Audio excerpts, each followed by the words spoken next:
وبلمسة تاتش عملت اللانش بوتاجازي فريش ما بيهزرش. لو نفسك تاكل ايه اعمله على طول في دقايق ما تأخر. أكلة فريش.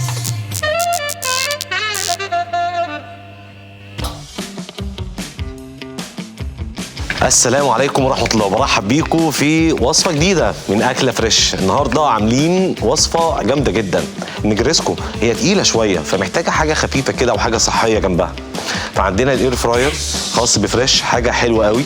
ناخد فيه شوية بطاطس كده ونحطهم، محتاجين حاجة صحية. نبص على القلاية الجميلة اللي من غير زيت دي خالص، ونبدأ نحط عندنا أي حاجة عايزة تتقلي. طبعا فيها 8 برامج، بنختار البرنامج اللي احنا عايزينه، لحوم بقى، أسماك، أي حاجة أنت عايزاها. احنا بنظبط هنا على البطاطس تمام، وبعد كده بنبدأ اللي احنا نشغل، نديها التايم المظبوط بتاعها من 12 ل 15 دقيقة، تطلع معايا مقرمشة وزي الفل. لو عندي كمية كبيرة أعمل إيه؟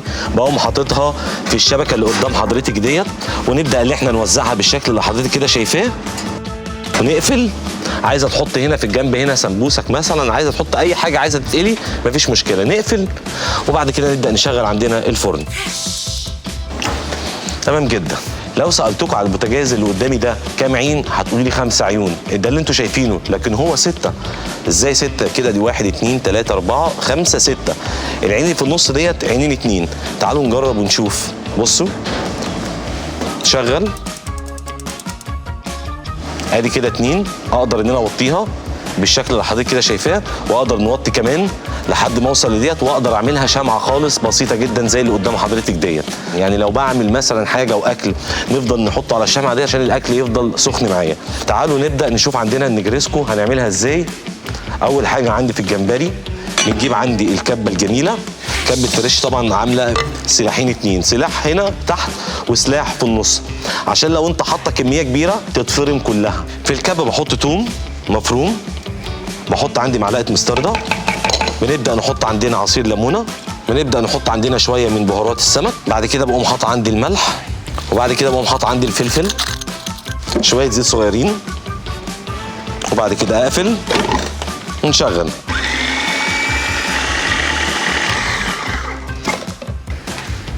اجيب عندي جمبري بقى، جمبري طبعا الصغير، جمبري كبير زي ما حضرتك عايزه يبقى متقشر، ونجيب عندنا التتبيله الخطيره ديت، وبعد كده نبدا نقلب كل ده مع بعضه. كده الجمبري جاهز.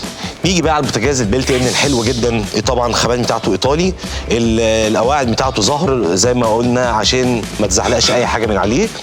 استخدامه سهل جدا جدا. اسخن عندي الميه، احط فيها شويه زيت صغيرين، وبعد كده نقوم حاطين عندنا شويه ملح. بعد كده بقوم واخد عندي المكرونه ونقسمها كده على 2، وننزلها جوه الميه السخنه بالظبط، هي دقيقتين 2 3 دقايق، وبعد كده نشيلها ونصفيها ونبدا نشتغل في الصوص الابيض. تعال نركنها كده جانبا ونشغل ده، والحله الثانيه الصغيره ديت نولع عليها كده حلو، نهدي عليها النار، ونقوم حاطين عندنا لتر من اللبن، كوبايه من كريمه الطهي، يسخن يا باشا الكلام ده كله معايا. وبعد كده نقوم جايبين عندنا الطاسه اللي قدام حضرتك ديت، نولع عليها ونسخنها قوي كده، حله فيها الكريمه واللبن، وكده الحله الثانيه فيها المكرونه، والهوك ده هنعمل فيه ايه؟ شويه زيت صغيرين، ونبدا نشوح فيه الجمبري بتاعنا.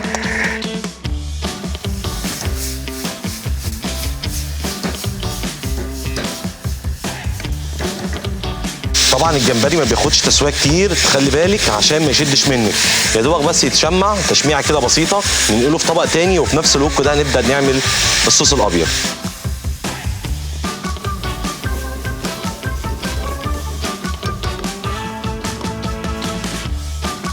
بعد ما الجمبري عندي اتشوح بالشكل اللي حضرتك كده شايفينه، بناخد الطبق نقوم حاطين هنا فيه الجمبري اللي اتشوح، وفي نفس الوقت برضو نقوم حاطين ايه بقى؟ معلقتين زبده ومعلقتين دقيق. ادي معلقتين زبده، ونسيح الزبده كويس جدا، وبعد كده نقوم حاطين عندنا معلقتين دقيق كده محترمين، وقلب الخلطه دي كلها مع بعضها كده. الطعم ده اصلا بتاع الزبده والدقيق واخد من ايه؟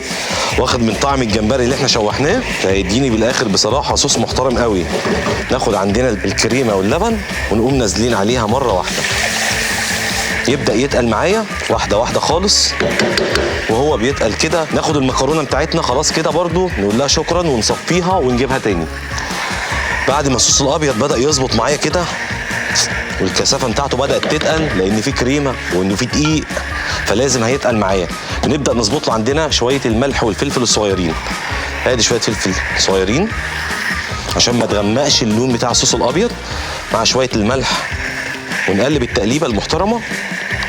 وخلاص هيبدا يتقل اهوت. وهو بيتقل كده في السكه كده نقوم ايه، نقول له اتفضل الجمبري بتاعنا كله مع بعض اهو. ونقلب ونقلب لحد ما تبدا اللي هي ايه، تتقل معايا. بعد ما تتقل معايا نبدا اخر حاجه خالص نضيف لها المكرونه، وبعد كده البايركس، ونقوم مدخلينها فين، الفرن.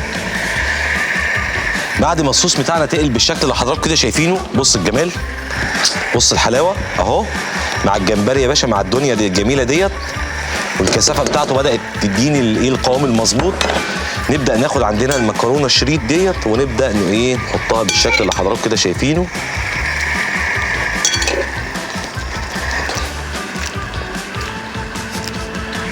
نطفي النار ونبدا ناخد المكرونه الجامده ديت ونحطها فين اهي. الله عليك. نعمل ايه بقى، نجيب عندنا الميكس جبن بتاعتنا. ما ينفعش تحط زيتون ولا ينفع نحط مشروم. لو هنعملها بفراخ نحط مشروم ونحط زيتون مفيش مشكله، لكن جمبري بلاش. هنبدا ناخد عندنا الجبن بتاعتنا، جبنه شيدر بقى، جبنه موتزاريلا، زي ما حضرتك عايزه، اي جبن انت عايزاها.